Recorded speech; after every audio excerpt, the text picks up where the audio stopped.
Muy buenas noches, bienvenidos a un nuevo programa de Alta Política. Una semana realmente increíble, con tanta información. Pasó una semana el domingo de las elecciones y parece que hubieran sido como 6 meses.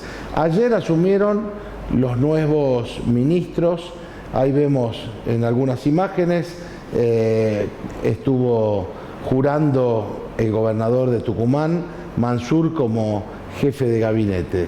Habíamos recordado nosotros en el martes pasado cómo en Tucumán en la elección se compraban los votos. Bueno, increíble, pero es la Argentina que tenemos. Por otro lado, algo tan importante como las relaciones exteriores para cualquier país, la Cancillería, es medular la política internacional. Sin embargo, parece que hubiera sido algo que han relativizado. Le dieron un premio consuelo a Cafiero y lo mandaron de canciller.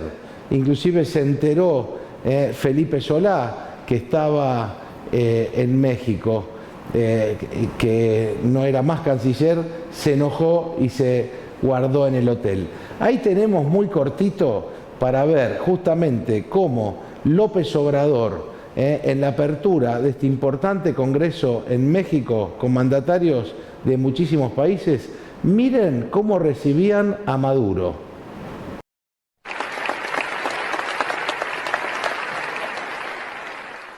Nicolás Maduro Moros, presidente de la República Bolivariana de Venezuela.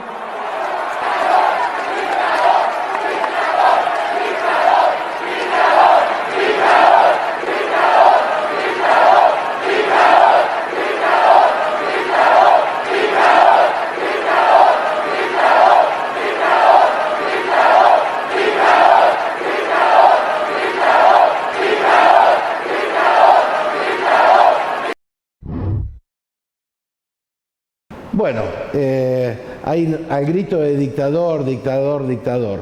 Esos son los socios estratégicos que tiene hoy la Argentina.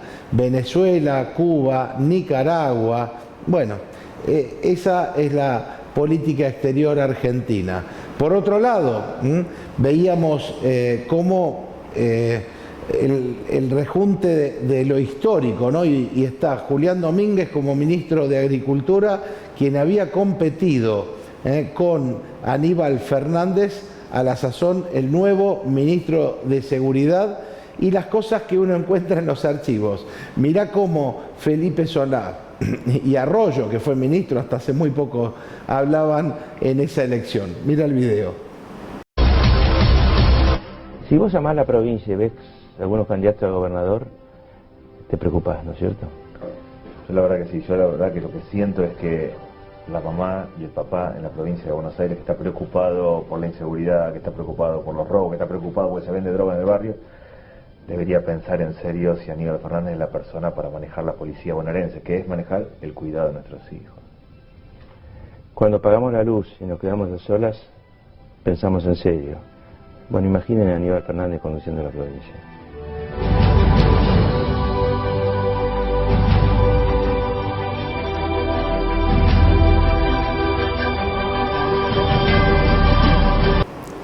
Bueno, ahí veías, muy cortito, lo que hace en definitiva Felipe Solá y Daniel Arroyo, es decir, che, vos votarías por, y ahí está, ¿no? Es un tema ya de la interna kirchnerista. En definitiva, han hecho todo esto creyendo, Cristina, que imponiendo los nuevos ministros va a dar vuelta la elección en noviembre. La realidad de la Argentina es que la agenda impuesta por el gobierno no le dio mucho resultado. La agenda del gobierno trajo aborto a la Argentina, ideología de género, supuestos derechos para las minorías, la ESI, bueno, el documento no binario, el lenguaje inclusivo, 16.000 millones de pesos en el presupuesto para que la ministra Alcorta haga proselitismo bajo estas consignas. La agenda que muchos creemos que la Argentina necesita es la del mundo del trabajo. Es la Argentina que tiene que generar empleo cuando hoy tiene 50% de pobreza. Es la que tiene que ver cómo explotamos nuestros recursos naturales, como puede ser Vaca Muerta en el sur, o los monos aquí en el norte, o la minería en toda nuestra cordillera. Es la Argentina que tiene que educar y no tener más de 1 millón de chicos que se fueron del sistema. Peor, 8 de cada 10 se quieren ir a vivir a otros países. Bueno, la agenda tendría que estar dirigida a la salud, a la educación de calidad y al trabajo. Ojalá que alguien lo pueda promover. De esto y mucho más en esta hora de Alta Política.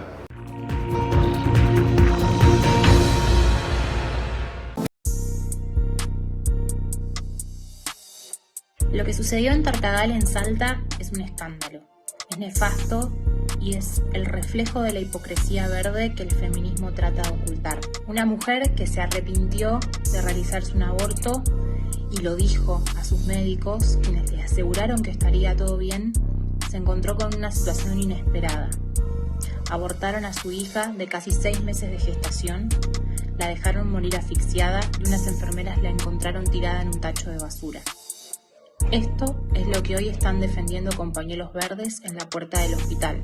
Este caso desnuda no solamente las inconsistencias y las incoherencias de la Ley 27.610 del descarte selectivo de seres humanos, sino que además revela que de derechos humanos no entienden nada. En el informe de la Relatoría Especial de la ONU sobre Violencia de la Mujer del 2019 se ha establecido que el aborto forzado constituye violencia obstétrica y violencia contra las mujeres.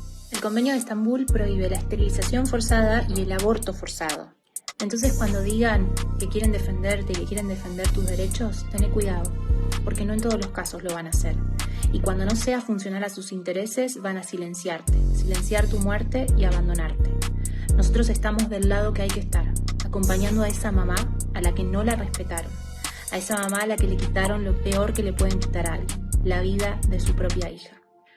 Hoy y siempre vamos a pedir justicia por Milagros y también por su mamá.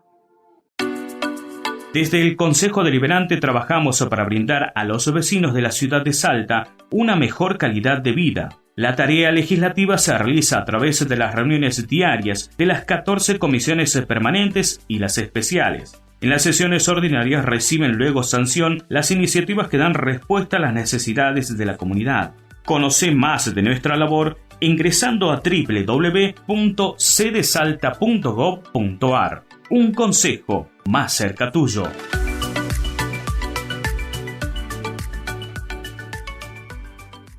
Te invito a que sigamos haciendo una Salta más linda, donde se respire arte en cada rincón. Vos también podés ser parte de la transformación. Presentá tu proyecto para un nuevo mural en Parque Belgrano. Será premiado y plasmado en el corazón del barrio.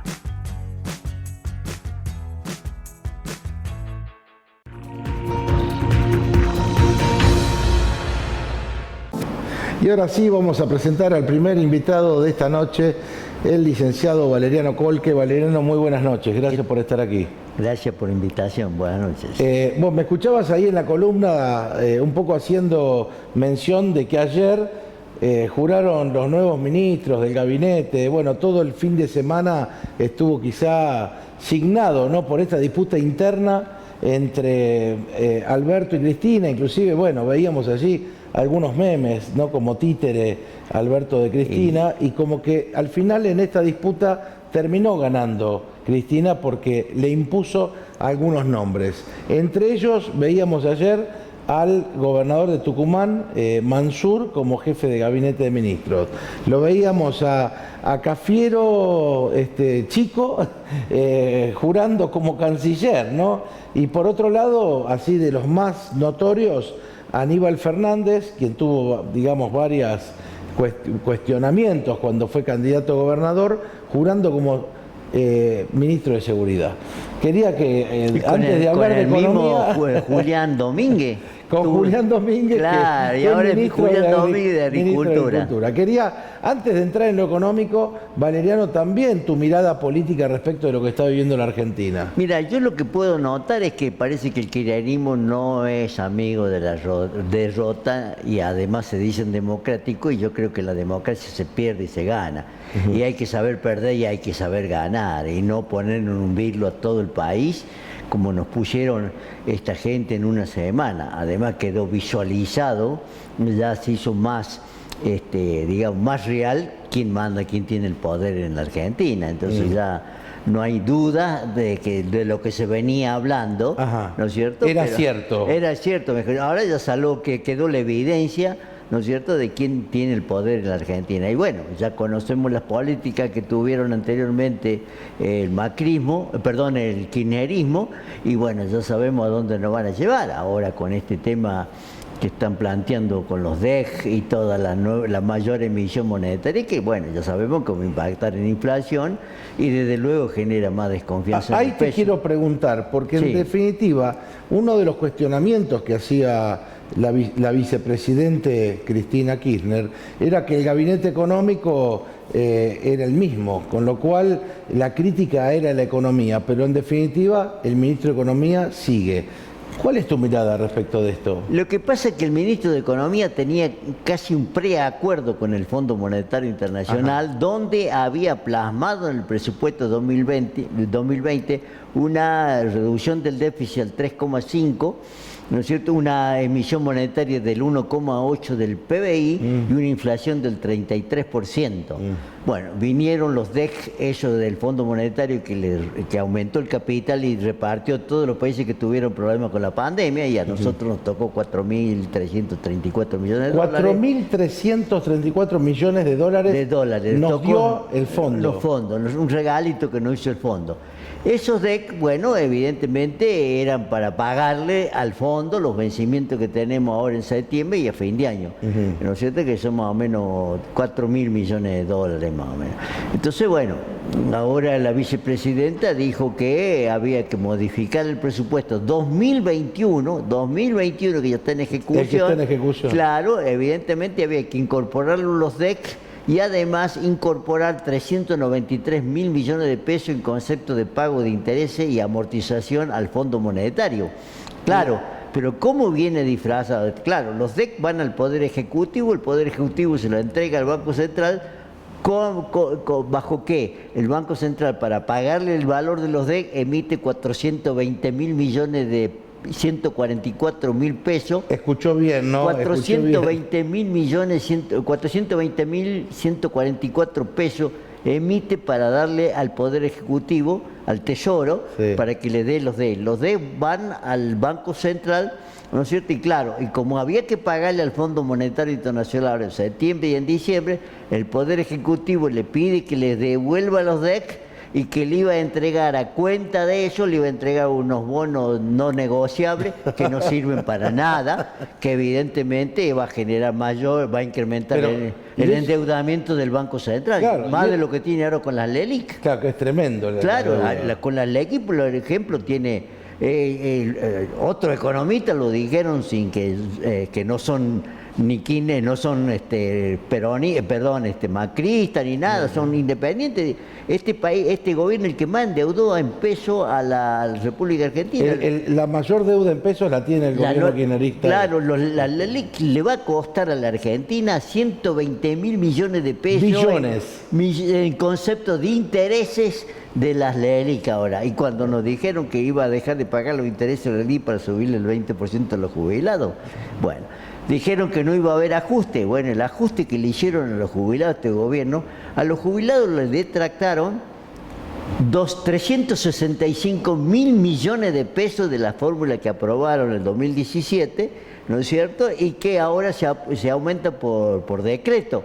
Entonces, evidentemente que por más que les suban la jubilación, están perdiendo con relación a la inflación.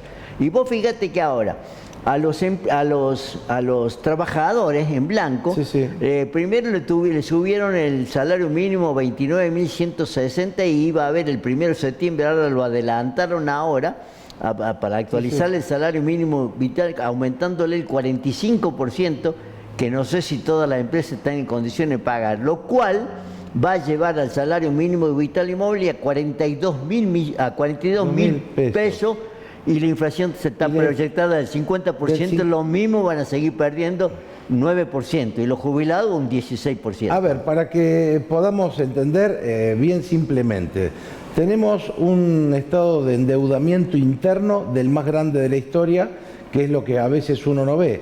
Es decir, emisión monetaria es darle a la maquinita para que se emita plata sin ningún tipo de respaldo, con lo cual eso automáticamente se vuelca a la inflación. La inflación es el impuesto más alto a la pobreza, porque digamos nunca se llega con el salario. Y por eso es que van a aumentar el mínimo no imponible, porque el aumento que hubo del salario y del salario mínimo vital y móvil absorbe los 150 que habían arreglado del impuesto a la ganancia, entonces lo llevaron a creo que lo van a llevar a 175.000 pesos, para que no paguen ganancias con el aumento que le van a dar del salario mínimo vital y móvil.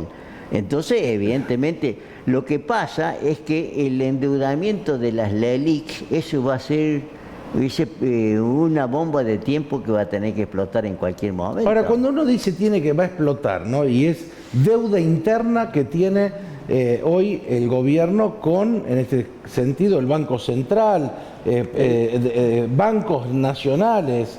Es decir, no estamos hablando de deuda externa, estamos hablando de deuda interna. No, la única deuda externa que tiene es con el Fondo Monetario, que vencen ahora en septiembre, y en diciembre 1.900 millones de pesos.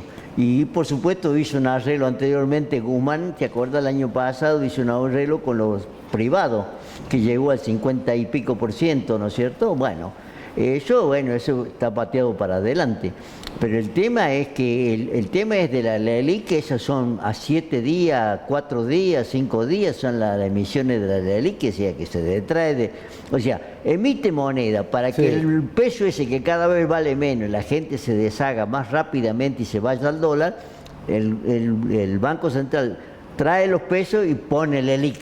Y evidentemente eso genera intereses. ¿Cuál es tu mirada, Valeriano, respecto de los nombramientos políticos que ayer fueron de público conocimiento? Y bueno, ya conocemos por lo menos a 3 que han sido funcionarios anteriores, que fue Mansur, Mansur fue ministro de Salud. Claro, después... Y gobernador de Tucumán. Claro, y después está Aníbal Fernández, que fue ministro de Seguridad, fue varias cosas. Sí. Y después Julián Domínguez, que fue ministro también. Y presidente de la Cámara. Claro, evidentemente ya hay 3 que parece que lo nombraron por la experiencia política que tienen, más que lo que estaban antes, que no tenían experiencia política, y evidentemente con mira a ganar las elecciones de noviembre, cosa que va a ser muy difícil. Difícil darlo porque vuelta. La gente, por más plata que le ponga, la gente ya ha aprendido, no es tonta la gente. La gente dice, este pan para hoy, mañana es hambre. ¿Por qué? Porque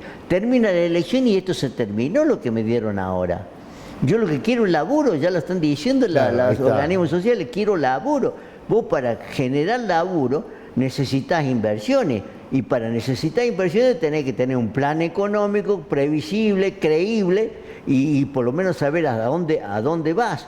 Y además tenés que tener reglas de juego claro, seguridad jurídica, evidentemente, para que vengan las inversiones. Y eso es lo que no hay en Argentina. Y lamentablemente las inversiones no van a venir. Argentina es donde menos viene. Y la Argentina necesita del capital externo, porque la Argentina, para que vos tengas una idea. Ahí está, sí. La Argentina tiene una capacidad de ahorro del 15% del Producto Bruto Interno. Chile tiene un 45%. ¿Qué quiere decir eso para el que más o menos no? Es decir, la capacidad de ahorro es que tiene, cómo respaldarse, tiene fondo para respaldarse ante cualquier crisis. O sea que no le alcanza a la Argentina. Argentina no puede. Por eso que cada vez que hay una crisis internacional y que pega en los países, ya sea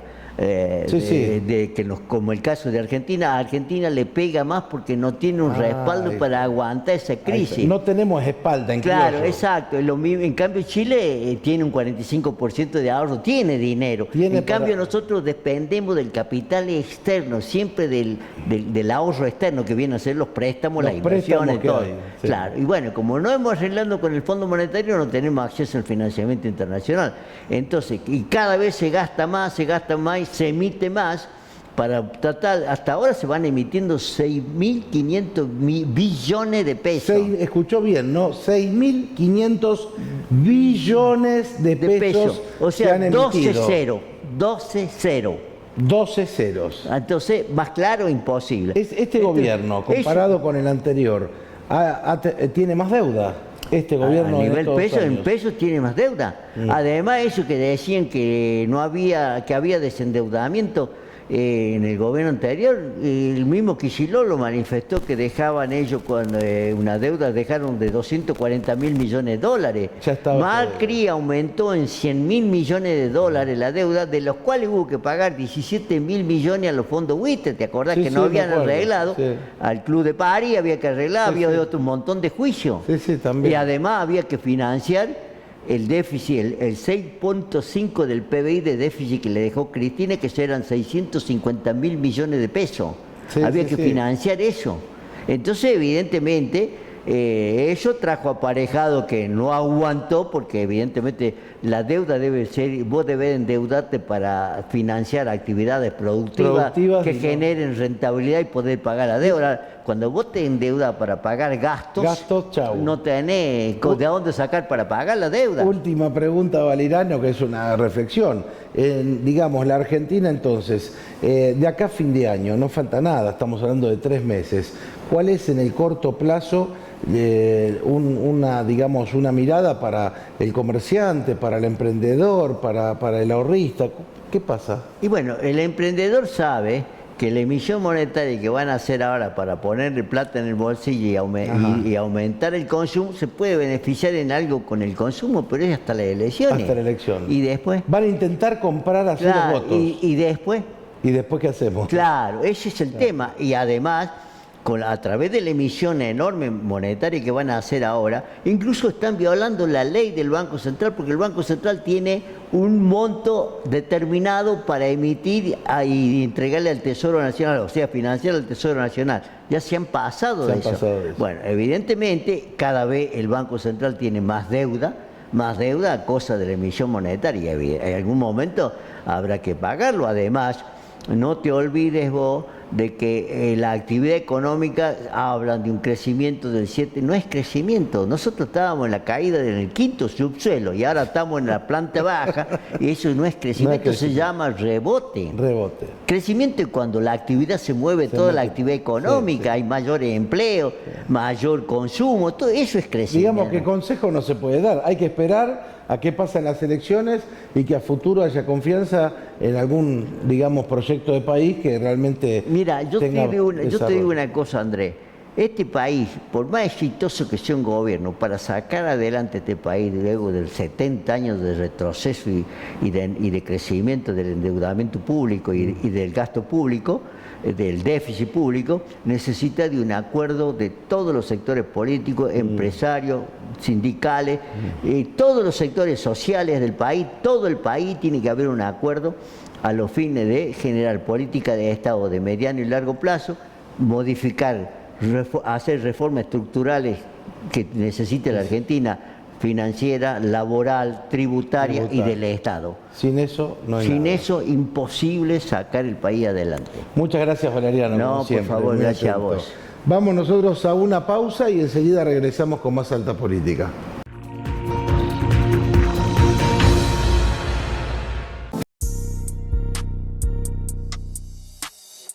Lo que sucedió en Tartagal, en Salta, es un escándalo. Es nefasto y es el reflejo de la hipocresía verde que el feminismo trata de ocultar. Una mujer que se arrepintió de realizarse un aborto y lo dijo a sus médicos, quienes le aseguraron que estaría todo bien, se encontró con una situación inesperada. Abortaron a su hija de casi 6 meses de gestación, la dejaron morir asfixiada y unas enfermeras la encontraron tirada en un tacho de basura.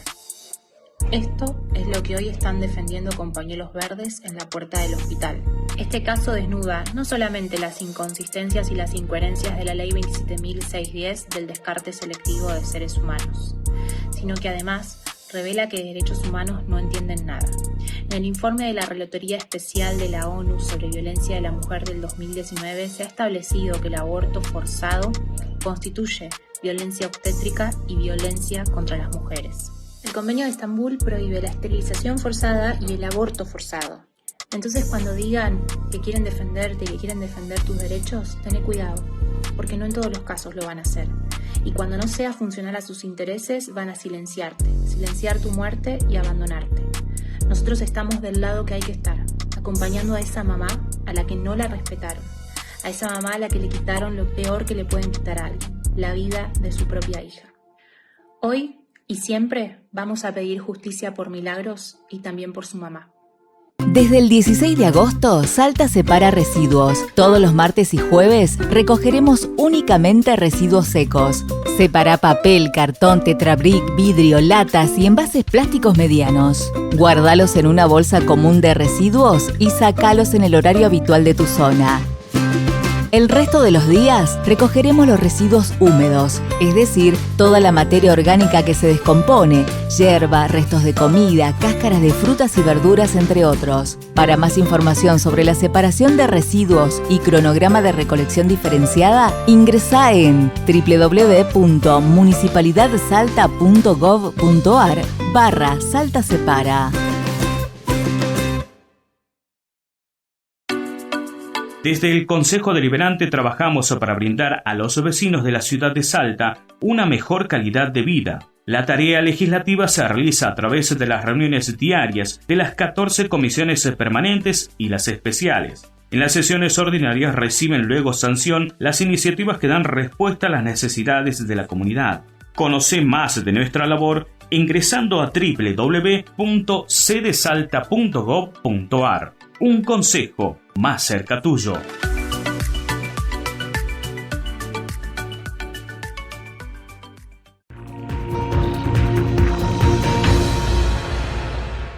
Y continuamos con más Salta Política, y en este bloque quise invitar a un amigo de la casa, de este programa, que en épocas de milagro creo que puede ser muy buena su opinión. Me refiero a Felipe Medina. Felipe, muy buenas noches, bienvenido. Buenas noches, Andrés. Además sos licenciado en Ciencias Sagradas. Así es, ciencia religiosa más bien, porque abarca todo el espectro religioso de todas las religiones, no solamente la católica.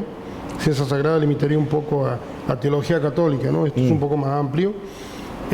Somos un grupo que trabajó con la Universidad de Santiago del Estero, con sede en Jujuy, y esto nos permite tener una mirada más amplia del fenómeno religioso, ¿no? Puntualmente en este caso el milagro que hemos vivido recientemente, un milagro en tiempo de pandemia muy singular, un milagro que está marcado por estas normativas o protocolos de la COE que te impedía asistir como la gente quisiera, ¿no? Hay gente que dice, estuve todo el día intentando llegar hasta las imágenes del milagro para saludarlo, rendir culto, no pude. Sin embargo, hubo una serie de medidas dispuestas por el obispo que permitió... Como fue las imágenes peregrinas, claro, que recorrieron la ciudad. Que las imágenes recorrieran todos los barrios, casi 58 kilómetros. Sí, 4 horas de recorrido. Fue un fenómeno único, con una fuerza tremenda. Ahí vemos algunas imágenes respecto de lo que fue el milagro 2021. La gente no quiso quedar ausente y era una forma de estar. Más allá si se cumplieron o no los protocolos de distanciamiento, barbijo y todas aquellas cosas que se pedían. Lo más grave es lo que hemos visto nosotros con la chiquita de Tartagal, que el obispo de Oberá hizo una carta de Oberá Corrientes. Es decir, ¿no? la reglamentación no está clara y esto sí debería reverse, ¿no? Y incluso el obispo dice, bueno, reveamos toda la ley, ¿no? Porque salió apurada la ley. El obispo de La Plata fue claro cuando le dijo al presidente, es poco el tiempo que falta para que termine su presidencia, y él le dio prioridades a temas que no eran urgentes en la sociedad. El aborto, el tema del lenguaje inclusivo, es decir, el tema de identidad de género, quizá había que tratarlo, pero la urgencia en este momento era el tema de la desocupación, el trabajo, la pobreza creciente. Es decir, ¿cómo es posible en un país que teníamos al inicio de la democracia un 7% de pobreza, hoy no tenemos 35, tenemos un 50%, es decir, estamos hablando de problemas graves a futuro. ¿Por qué? Tenemos desnutrición infantil, desnutrición intrauterina, conflictos sociales en puerta, desocupación, pobreza. La persona que no tiene trabajo o que se quedó sin trabajo se queda sin piso, no sabe dónde está parado y sin horizonte, no sabe dónde ir y no está solo, tiene sus hijos, tiene su mujer, tiene su familia. Entonces, este problema es un problema que es tarea específica del ámbito político. La política es el arte de hacer posible lo imposible y de trabajar por el bien común. Y creo que esto lo están marcando el arzobispo de La Plata, Monseñor Fernández, Monseñor Carnielo lo habló con mucha claridad en su discurso del pacto de fidelidad. Discutíamos con algunos amigos que dicen, el obispo no habla nunca, no dice nunca, o no habla de los pobres. Bueno, todos los pactos plantean un discurso político y todas las homilías de la predicación de la novena, que yo lo vivo al frente todo el tiempo, todos tuvieron este tinte, digamos, de una predicación, no le voy a decir política, sino social. No quiero decir política para decir que se meten los curas en política, social, porque es una preocupación que tiene la Iglesia y tiene derecho de meterse, ¿no? El Concilio Vaticano II dice en la Gaudium et Spes: los sufrimientos, las angustias de los hombres de nuestro tiempo son los sufrimientos y las angustias de los discípulos de Cristo. Entonces, un cristiano de verdad tiene que preocuparse por el otro. Un político cristiano tiene que pensar en el bien común. Entonces, si los pastores no hablan, y hablará la gente, pero alguien tiene que hablar de que acá hay problemas urgentes, serios, que no están siendo atendidos. Y hoy veía en redes, nosotros tenemos un caso espectacular de chico Wichi de la zona de Mosconi, que está elegido, preseleccionado a un premio internacional por su destreza, su capacidad de manejo de las redes sociales. Es un chico que va a una escuela común bilingüe del Estado. Y siempre digo que atrae a alguna maestra, a esas que tienen vocación, tienen coraje, de señorita maestra, y tienen esta visión de decir, detectan talento y los preparan, y le damos más importancia a nivel nacional a un rapero que a este chico que necesita todo el apoyo y la contención, y es un modelo social. Un modelo para poder además ser para mostrarle que se puede salir, que se puede hacer, y que la pobreza material no te limita la capacidad, ¿no? Y que se puede surgir, emerger, aún en medio de tanto lodo, ¿no? De tanto barro.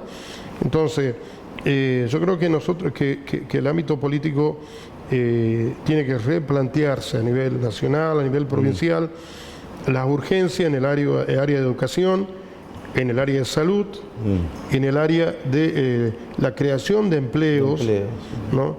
Promover la inversión de las empresas o de los particulares, y para eso necesitamos seguridad jurídica, necesitamos cambios profundos en la forma de mirar la realidad.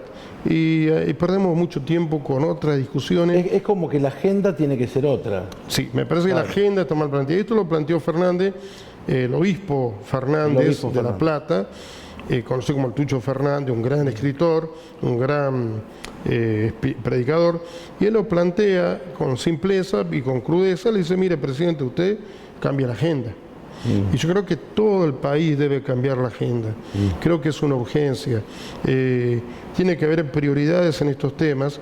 Entonces, un culto religioso que no tenga una proyección social es vacío. Es vacío, es figuración. Cuando decimos que dice, no, yo voy a la misa los domingos, cumplo. Claro, Yo digo, cumplimiento es cumplimiento, porque claro. voy, Sí, sí. hago el rito religioso, pero después no tiene una implicancia en la vida cotidiana. Es como una fe sin obras, digamos. Claro, y un compromiso concreto en la labor que tiene vos como legislador, el otro en el Ejecutivo. Es decir, y entonces como que esto se pone todo muy lento, muy pesado como sociedad, y creo que el cambio desde la fe tiene que venir por este lado. Cambiar la agenda política creo que es una urgencia nacional y provincial. Sé que en la provincia hay muchos aciertos, hay un buen camino, pero por ahí hay que asentar más, un poco más. y ir al fondo del problema. Y en esto creo que estamos todavía en deuda. Entonces, mucho culto que hagamos a los religiosos, la religión no es magia. No es magia.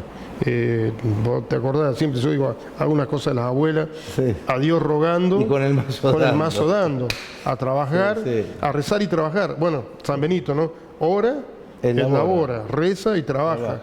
Y creo que esto es lo que nos está faltando en nuestra religiosidad como sociedad. Hay demasiado del dicho al hecho, digamos, hay largo trecho, y en ese trecho largo nos movemos sin un compromiso real y concreto. ¿Crees, Felipe, que existe un nuevo orden mundial, un reseteo del mundo, más allá de no discutimos si existe o no el virus? Lo que decimos es si detrás de todo esto hay también una política de sectores del poder que van en contra del cristianismo, que van en contra de las identidades nacionales.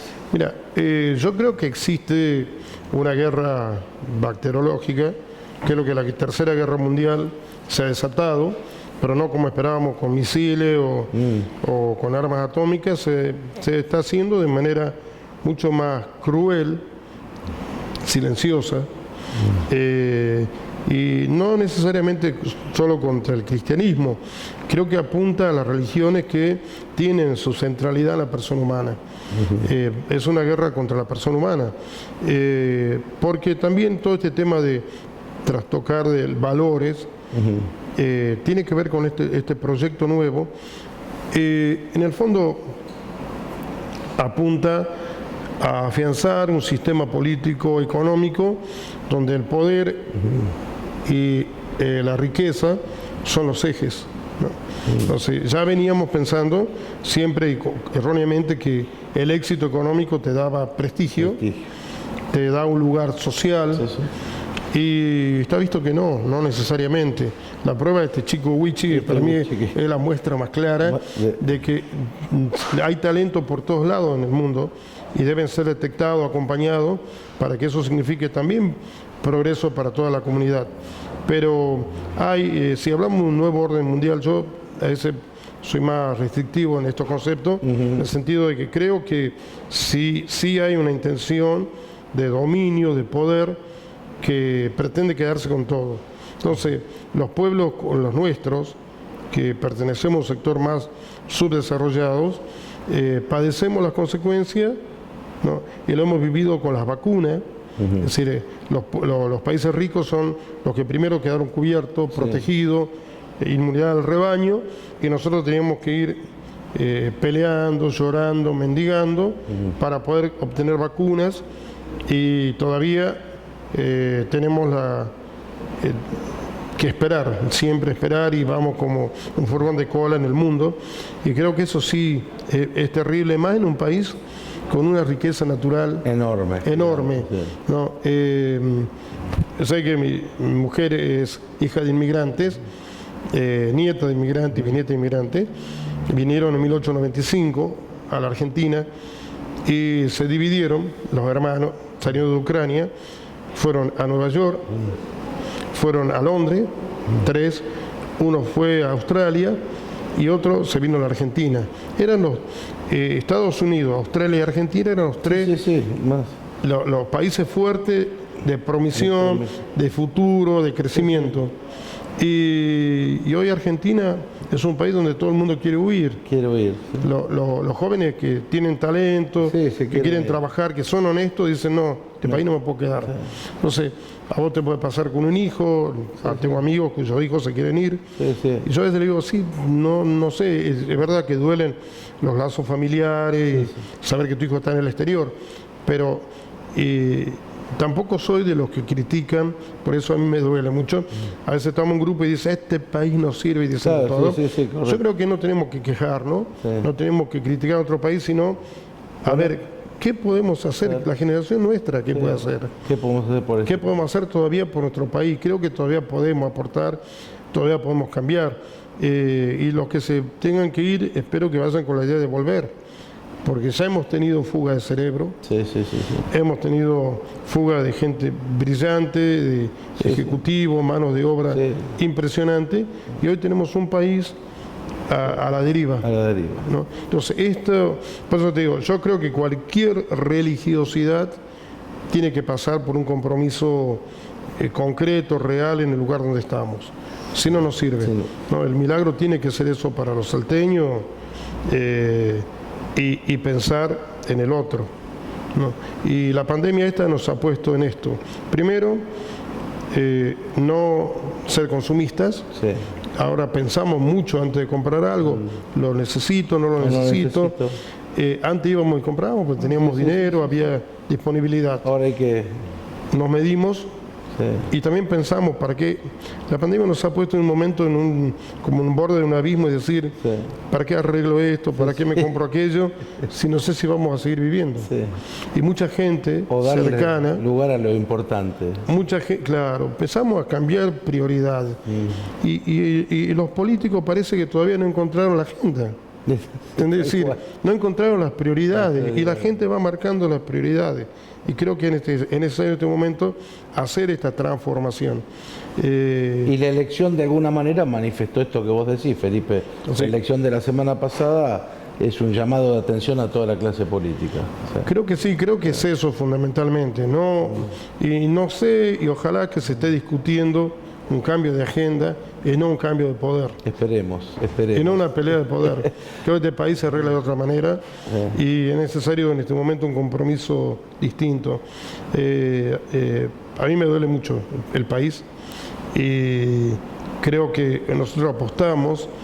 En el año 95 teníamos posibilidad de ir a Estados Unidos. Fue el encuentro familiar de la familia de mi mujer y nos quedamos en Argentina. Y creímos en el proyecto del país y hoy no lamento haberme quedado. ¿Querés redoblar el esfuerzo Pero creo que tenemos que redoblar el esfuerzo y que pedirle a los políticos, a los que tienen poder, que cambien la agenda. Que cambien la agenda. Es necesario en este momento no tanto fomentar la dependencia del Estado, sino el compromiso social del que tiene, que genere fuente de trabajo, de la gente que cuide su trabajo y de nosotros que cuidemos el país. Yo creo que la patria no hay que criticarla, sino amarla, y eso significa laburar, y así se cambia el país. De otra manera no lo han hecho, y los que han venido de afuera, mis abuelos y otros que han venido han sido inmigrantes y algunos más recientes, han trabajado y han hecho grande este país, ¿no? Y los docentes, que mencionamos, detrás del changuito hay una maestra o un maestro, seguramente de la comunidad Wichi. Nosotros hemos tenido una maestra que era terrible, ¿no? Es prima de algunos salteños, y hoy, te digo, en esa generación nuestra, muchos hijos de empleados del ingenio, de obreros del ingenio, de zafreros, son profesionales universitarios. La generación que sigue, con maestros un poco más mediocres, y están en el servicio doméstico o en la droga. Entonces yo creo que esto que vos decías, la señorita maestra tiene que volver al aula y tiene que comprometerse y detectar los talentos, acompañar y potenciar. Y creo que este es un trabajo que lo tenemos que hacer desde la base. Felipe, me quiero despedir en este bloque en el recuerdo de un gran amigo de muchos salteños, jujeños, del padre Juan José Núñez. Ahí tenemos varias imágenes que nos recuerdan ese gran sacerdote, ¿no? Que yo lo conocí muy de chico y que realmente, bueno, lo vamos a recordar siempre con mucho cariño. Sí, sí, yo al padre Juan José dolió mucho su muerte, fue muy súbita. Había pasado una batalla grande anteriormente, sí. Él fue trasplantado de hígado hace 10 años y se convirtió en un gran defensor de los trasplantes, ¿no?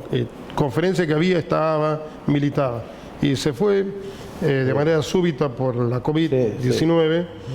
Te recordaba siempre con mucho cariño, decían que él era un poquito más grande que vos, pero eran moraguillos. Desde chico, sí, así que tenemos un gran recuerdo del padre Juan José. Es un hombre muy divertido, muy ocurrente y de una gran escucha. Muchas gracias, lo recordamos al padre Juan José Núñez y bueno, con esas imágenes nos despedimos, obviamente siempre recordándolo, seguramente rezando mucho por él, y él lo hará desde el cielo, porque fue un hombre realmente muy bueno, y su paso por aquí, por la Basílica Menor de San Francisco, varios años, también ha dejado muchos amigos en Salta. Bueno, vamos a una pausa, enseguida regresamos con más Salta Política.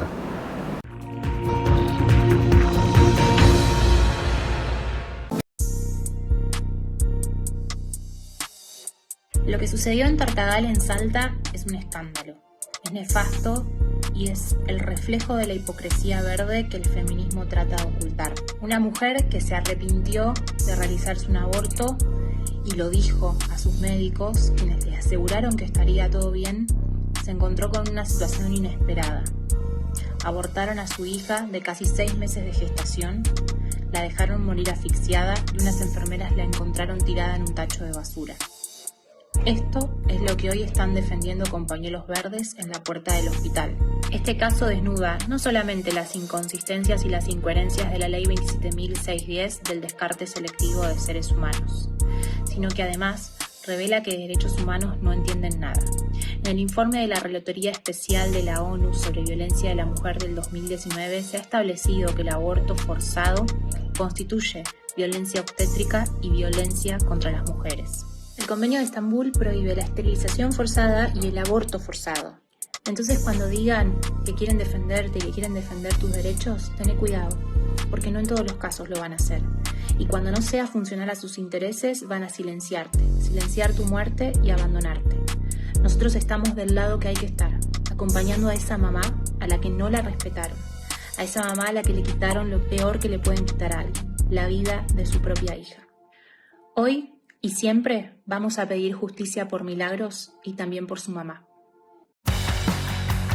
Estamos en las calles. Estamos yendo donde nadie fue. Haciendo lo que nunca se hizo.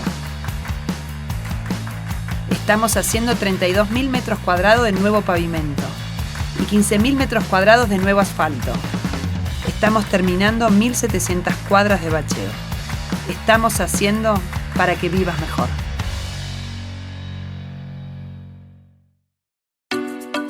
Desde el Consejo Deliberante trabajamos para brindar a los vecinos de la ciudad de Salta una mejor calidad de vida. La tarea legislativa se realiza a través de las reuniones diarias de las 14 comisiones permanentes y las especiales. En las sesiones ordinarias reciben luego sanción las iniciativas que dan respuesta a las necesidades de la comunidad. Conoce más de nuestra labor ingresando a www.cdesalta.gov.ar. Un consejo más cerca tuyo.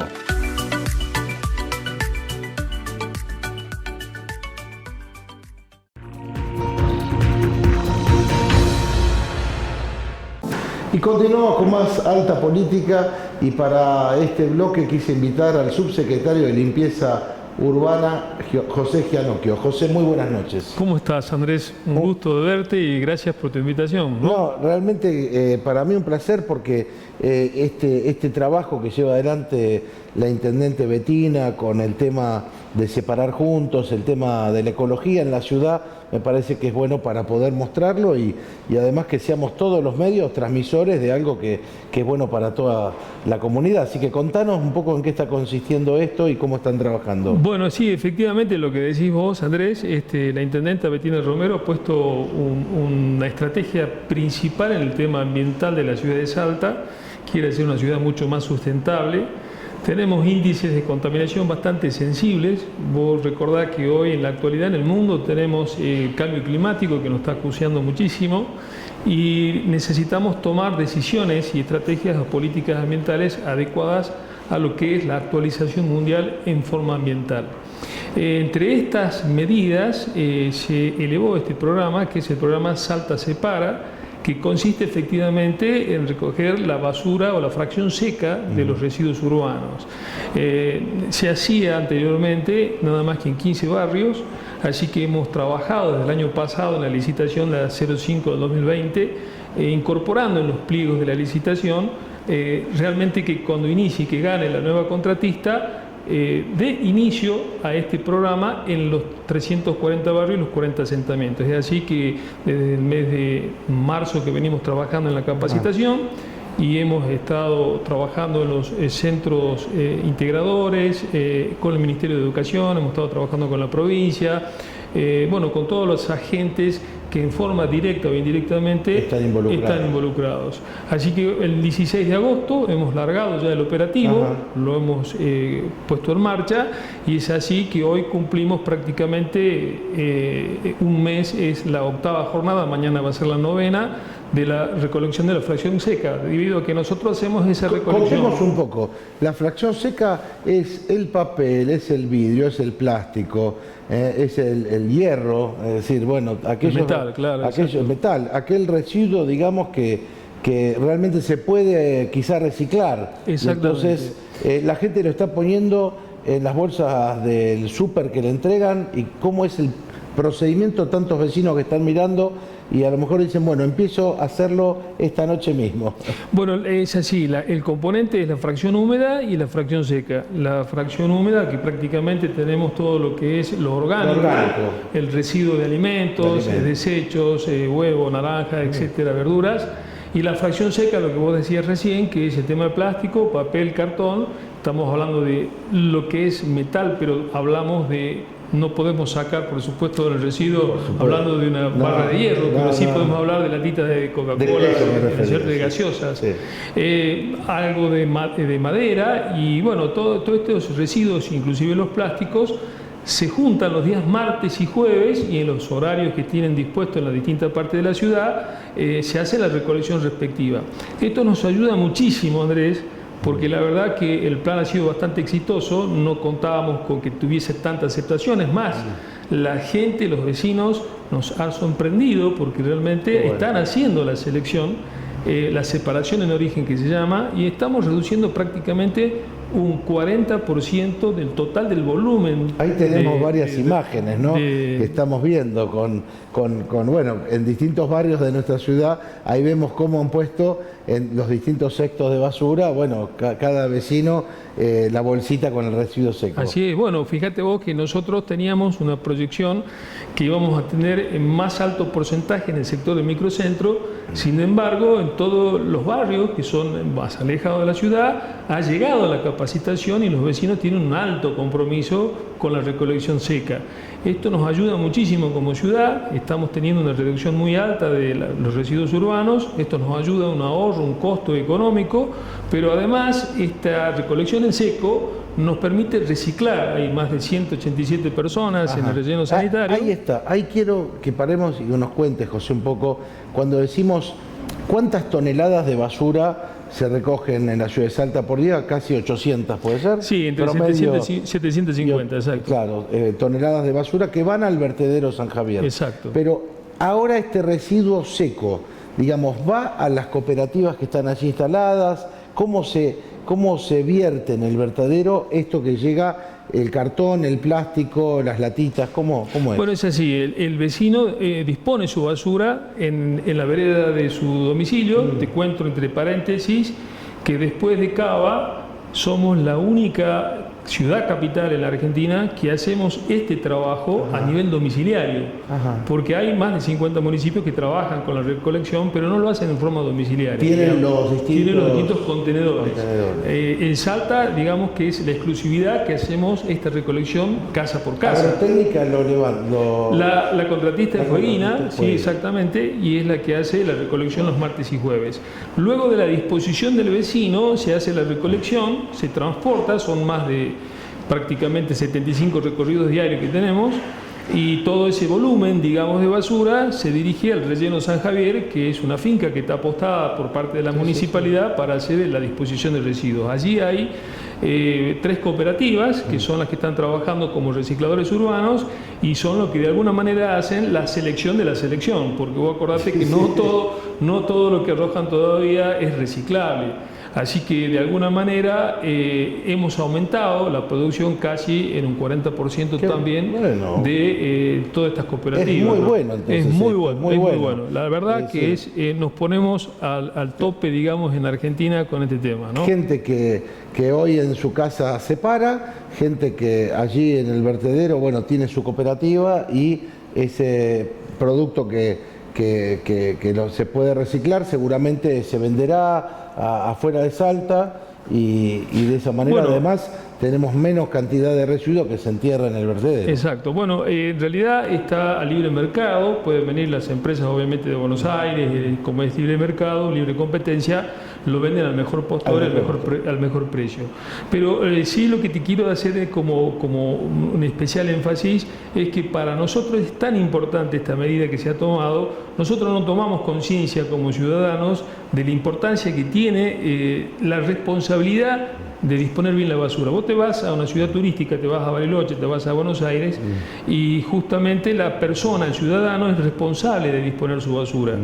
Es decir, nosotros generalmente comemos un caramelo, tomamos el papelito y lo tiramos a la calle, sin pensar que ese plástico o ese papel lo único que hace es generar más residuos. Tiene que haber mucho más servicios para hacer la limpieza. Nosotros, por ejemplo, en el microcentro tenemos prácticamente un servicio a la mañana y un servicio a la noche, que son 2 servicios de recolección, más el tercero que hacemos los martes y jueves. A su vez tenemos 2 servicios de barrido en el microcentro, Plaza 9 de Julio y corredores turísticos. Por lo tanto, tenemos mucha cantidad de servicios para una ciudad tan grande. Pero una ciudad limpia no es aquella la que más barre, sino la que menos ensucia. Entonces, bueno, la idea es justamente empezar a controlar estas situaciones para que, bueno, tengamos una Salta más limpia y más ordenada, ¿no? José, realmente, bueno, excelente. La verdad que me pone muy contento que tengamos este tipo de tareas en la ciudad que tienen que ver también con la educación en la escuela. Nosotros decimos que bueno que en la currícula de las escuelas pueda haber enseñanza ecológica también, ¿no? Para que los chicos desde muy chicos sepan que hay que separar la basura y, bueno, y ser más cuidadosos con nuestro entorno también, ¿no? Que se vuelve más amigable también cuando está limpio. Es así. Muchas gracias, José. Al contrario, Andrés, y por supuesto un saludo grande a la audiencia y muchas gracias por invitarme. Por favor, gracias. Bueno, nos tenemos que despedir, como siempre, agradeciéndole a la gente de Orán, Rosario de la Frontera y a todos los que nos acompañan ya en 15 años de Alta Política. Que tengan ustedes una muy buena semana. Nos volvemos a ver, si Dios quiere, el martes próximo.